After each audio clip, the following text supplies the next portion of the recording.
नमस्कार बच्चों, मैं Jitendra Rathore, Aarohi model senior secondary school Ramgarh Pandwa Kalayat आपका पुनः स्वागत करता हूं इस ऑनलाइन लेक्चर सीरीज़ के अंदर। और बच्चों, आज जो चैप्टर हम करने जा रहे हैं वो है 12th क्लास का chapter number 5, challenges to and restoration of the Congress system. This chapter totally based on the Congressism and non-Congressism and the umbrella organization which can consult in chapter number 3rd of this book।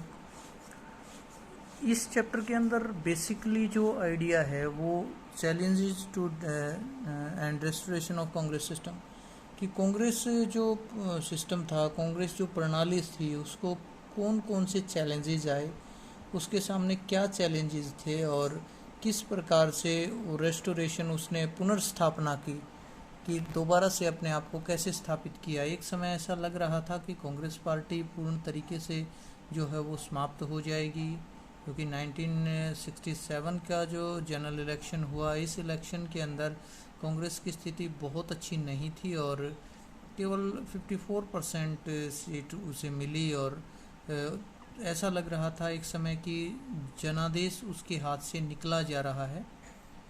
और उसके बाद किस प्रकार से कांग्रेस ने comeback किया, इंदिरा गांधी का क्या रोल रहा और किस प्रकार से नॉन कांग्रेसिज्म आया और नॉन कांग्रेसिज्म के लिए कौन कौन से elements are responsible for the non Congressism, ये सभी बातें हम इस चैप्टर के अंदर डिस्कस करेंगे। तो आइए हम स्टार्ट करते हैं chapter number 5, challenges to a restoration of the Congress system, challenge of political succession। बच्चों, आप सभी जानते हैं कि in 1964 Nehru's death generated a lot of speculations about the questions of succession।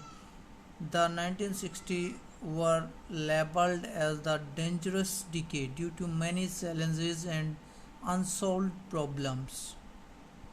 तो नेहरू की डेथ हो चुकी थी 1964 के अंदर और उसके बाद लाल बहादुर शास्त्री जी भी, वो भी दिवंगत हो चुके थे।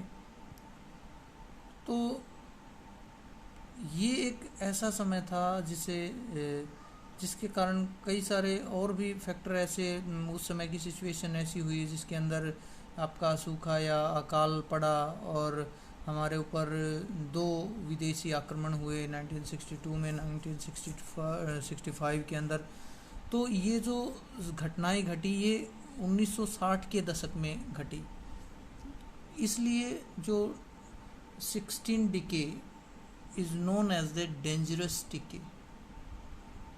एग्जामिनर आपसे प्रश्न पूछता है कि 1960 के दशक को खतरनाक दशक क्यों कहा जाता है? Due to the death of 2 prime ministers, epidemic in countries, war situation, 2 times war situation और war in India. These factors are generate this decay as a dangerous decay. तो आप इसको नोट कर लें, डेंजरस डिके, खतरनाक दशक 1960 के दशक को क्यों कहा जाता है? क्योंकि इस दौरान जो है वो दो भारत के 2 प्रधानमंत्रियों की मृत्यु हुई और देश के ऊपर 2 बार आक्रमण हुआ। इसके अलावा बाढ़ और सूखा जैसे हालात पैदा हुए, पॉलिटिकल सिचुएशन जो है वो इस तरीके की रही। तो इन सब कारणों से 1960 के दशक को खतरनाक दशक कहा जाता है। After the death of Nehru, Lal Bahadur Shastri was unanimously chosen as the leader of Congress parliamentary party and become India's next prime minister।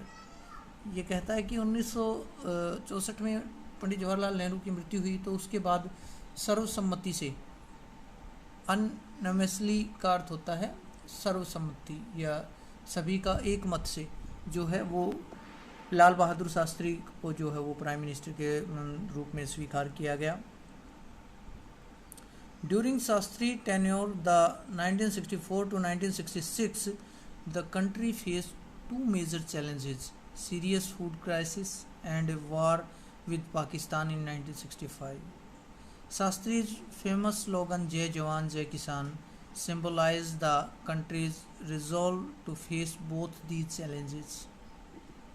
लाल बहादुर शास्त्री का जो समय काल रहा उसके अंदर उनके छोटे से जो प्रधानमंत्री का जो काल था, उस काल के अंदर जो है वो देश ने 1965 का युद्ध का सामना बड़ी बहादुरी के साथ किया। और इसी प्रकार से फूड क्राइसिस, जो खाद्य संकट आया था हमारे सामने, उसका भी हमने जो है वो उसका भी सामना किया।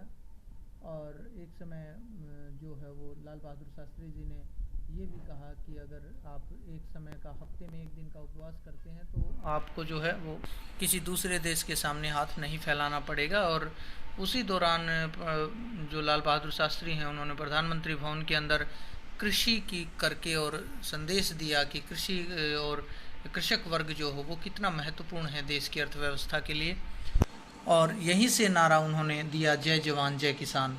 और बाद में इसी नारे के अंदर पंडित अटल बिहारी वाजपेयी जी ने जोड़ दिया, जय जवान जय किसान और जय विज्ञान। तो ये क्वेश्चन जो है वो स्लोगन से रिलेटेड क्वेश्चन कई बार आ चुका है आपके एग्जाम में कि जय जवान जय किसान का नारा किसने दिया? लाल बहादुर शास्त्री जी ने। After sudden death of Lal Bahadur Shastri in 1966 there was an intense competition between Morarji Desai and Indira Gandhi for succession. Indira Gandhi was backed by senior party leaders.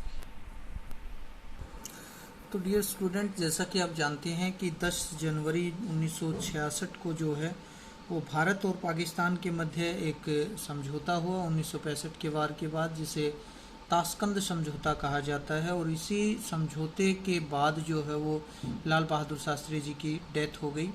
और आज तक उनके मृत्यु का जो रहस्य है वो रहस्य ही है। यद्यपि ये कहा जाता है कि उनका जो मृत्यु है वो हृदय गति रुक जाने के कारण हुई, लेकिन आज तक जो है वो रहस्यमयी है उनकी मृत्यु। तो उसके बाद लाल बहादुर शास्त्री जी के बाद कांग्रेस में एक बार फिर से जो है वो सक्सेशन के लिए, उत्तराधिकार के लिए प्रश्न उठा। और इस दौरान जो है वो मोरारजी देसाई और इंदिरा गांधी दो मेन नाम उभर कर सामने आए। यद्यपि मोरारजी देसाई सीनियर लीडर थे और वो जो है उनके पास काफ़ी अनुभव था, तथापि कुछ कांग्रेस के नेता जिनके अंदर कामराज थे और अन्य जो कांग्रेस के अंदर शक्तिशाली नेता माने जाते थे, वो सभी इंदिरा गांधी के सपोर्ट में थे, क्योंकि वो नहीं चाहते थे कि किसी प्रकार से भी जो है वो सत्ता जो है वो मोरारजी देसाई के हाथ में जाए।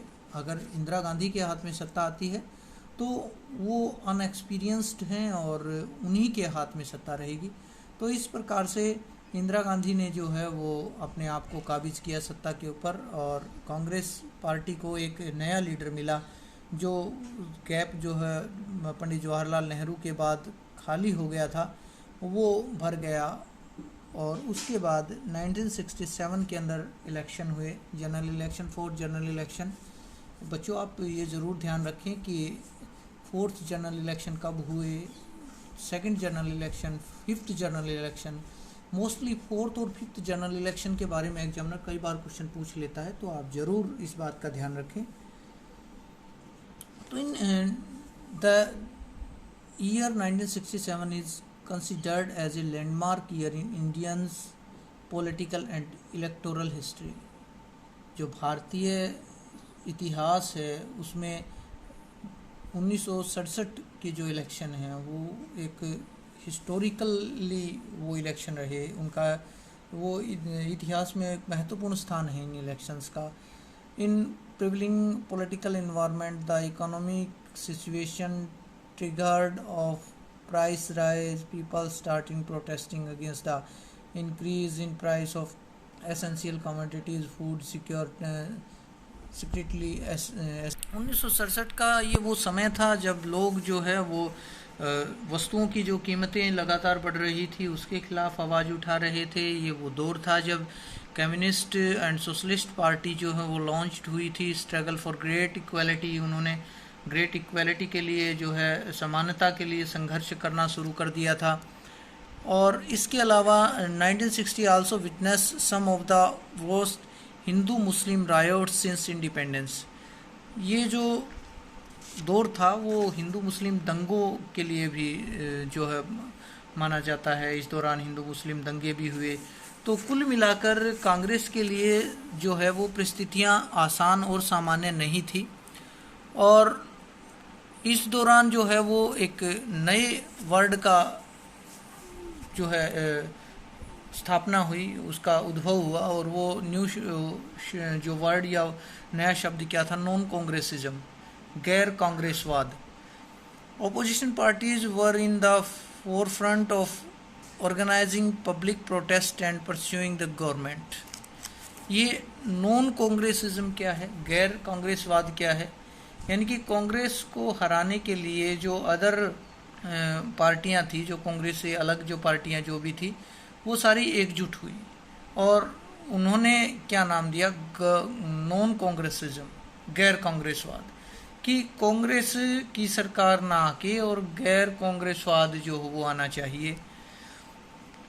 और these opposition parties felt that the inexperience of Indira Gandhi and the internal factionism within the Congress provide them an opportunity to topple the Congress। और ये जो नेता थे, ये जो लीडर थे, ये जो पार्टियां थी, ये क्या मान के चल रहे थे कि इंदिरा गांधी जो है वो अनएक्सपीरियंस्ड है, वो नई है राजनीति में, और कांग्रेस के अंदर एक जो है एक तरीके से फैक्शनिज्म है, बंटवारा हो चुका है, उसमें जो है वो एकता नहीं है। तो वो सारी चीज़ें जो है वो कांग्रेस को हराने में कहीं ना कहीं लाभदायक रहेंगी। The socialist leader Ram Manohar Lohia give the strategy the name of टियोन कांग्रेसिज्म। राम मनोहर लोहिया जी ने उसमें टियोन कांग्रेसिज्म का जो है वो नारा दिया, यानी कि किसी भी तरीके से कांग्रेस को हराने का, यानी कि कांग्रेस का विकल्प के तौर पर जो है वो पार्टियां काम करें और सभी पार्टियां एकजुट हो जाएं और कांग्रेस के खिलाफ लड़ें। इलेक्शन वर्डिक्ट, 1967 के चुनाव के क्या परिणाम रहे। The fourth general election to the Lok Sabha and the state assemblies were held in the February 1967। The result jolted the Congress at both the national and the state level, and it was termed as political earthquake।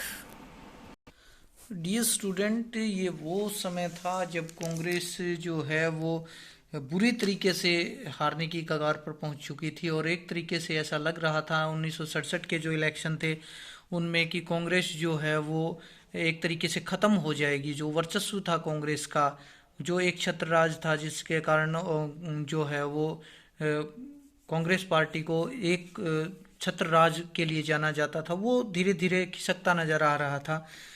1967 का जो election हुआ, इसके अंदर 520 सीटों के ऊपर कांग्रेस ने चुनाव लड़ा और उसके अंदर से केवल 283 सीटें ही कांग्रेस को मिल पाई, और जो कि केवल 54% थी।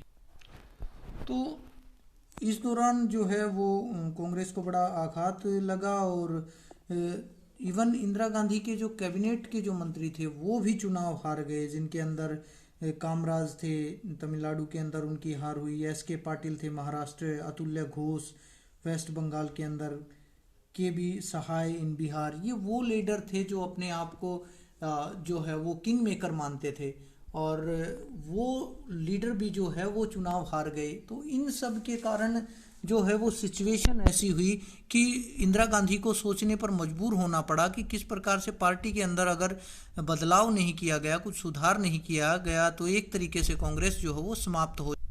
बच्चों, 1967 का चुनाव जो है वो एक राजनीति के अंदर एक नया कंसेप्ट और लेके आया, वो था कोलिजन, यानी कि गठबंधन। जब कोलिजन क्या होता है, आपने 10th में भी किया था, collision government when a single party not get the proper majority, then two or more than two parties come together and make the government is known as the coalition government। यानी कि गठबंधन की सरकार वो सरकार होती है जब किसी एक पार्टी को पूर्ण बहुमत नहीं मिलता, तो ऐसी स्थिति में दो या दो से अधिक पार्टियां मिलकर सरकार बनाती हैं, इसे गठबंधन की सरकार कहा जाता है। तो उस समय जो है वो no single party at good various non Congress parties come together to form joint legislative parties called Samyukta Vidhayak दल। सभी जो गैर कांग्रेसी पार्टियां थी उन्होंने साथ आकर एक संयुक्त विधायक दल का गठन किया और उसके अकॉर्डिंग उन्होंने चुनाव लड़ा।